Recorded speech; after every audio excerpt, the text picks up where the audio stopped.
Do you think it's normal that after all these years together, I found out about that ugly business with your father from the TV? Esmeralda said to Giacomo as soon as they got into bed.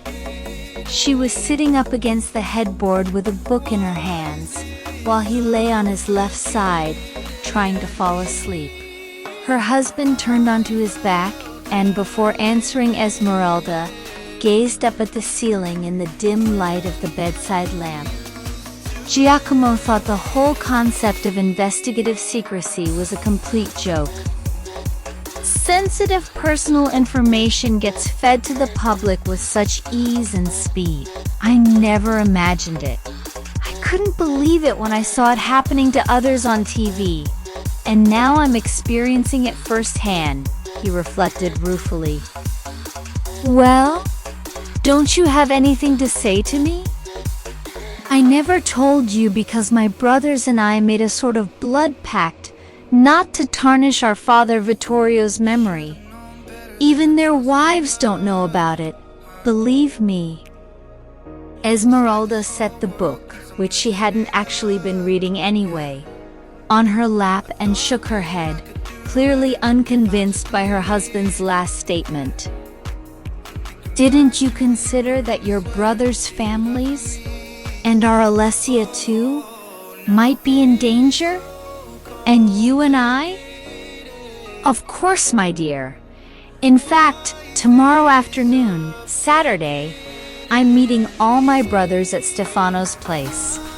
I'll tell them the details of our questioning by the authorities, and we'll arrange to find an agency that handles both personal security and investigative work.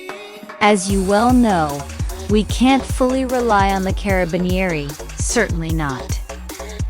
All right, dear, but make sure you let me know everything about the meeting. Please don't keep any more secrets from me, given the dangerous situation we're in.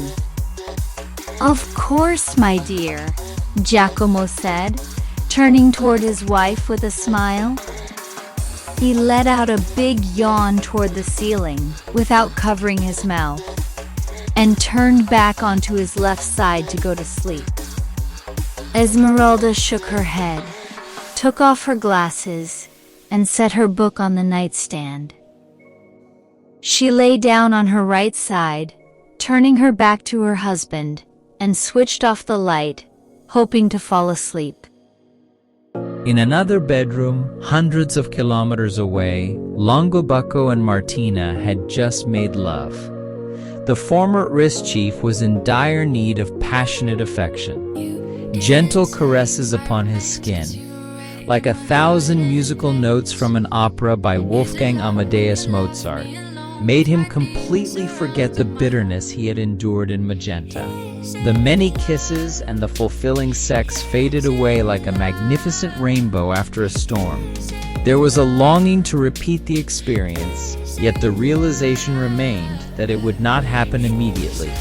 Time was needed, and only nature and destiny would hold the power to bring about that wonderful, ardent desire once more.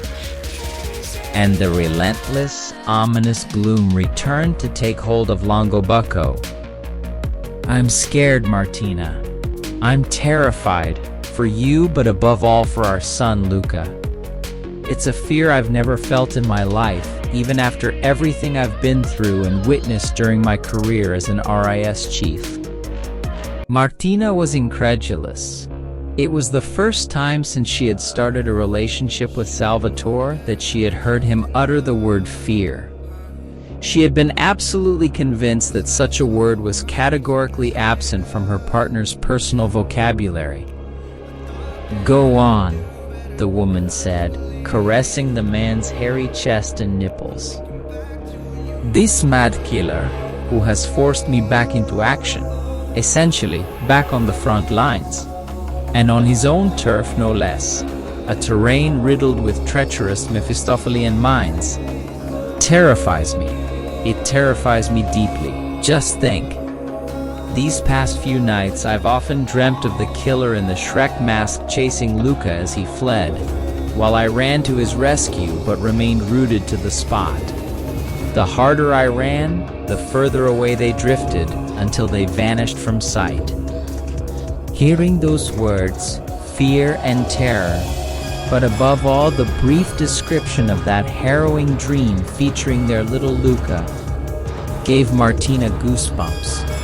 She was on the verge of tears, yet she summoned her courage and, maintaining her composure, continued to caress the man's nipples before moving on to suckle them. She trailed her wet tongue down his skin, tracing a path of eager desire, descending further to his manhood, and greedily taking it all into her warm mouth. Once again, the natural phenomenon of the rainbow of wondrous lust played out, and the night passed, finally soothing both passions and fears. But another relentless day would eventually dawn, presenting Longobucco with a bill laden with a dark reckoning from the past.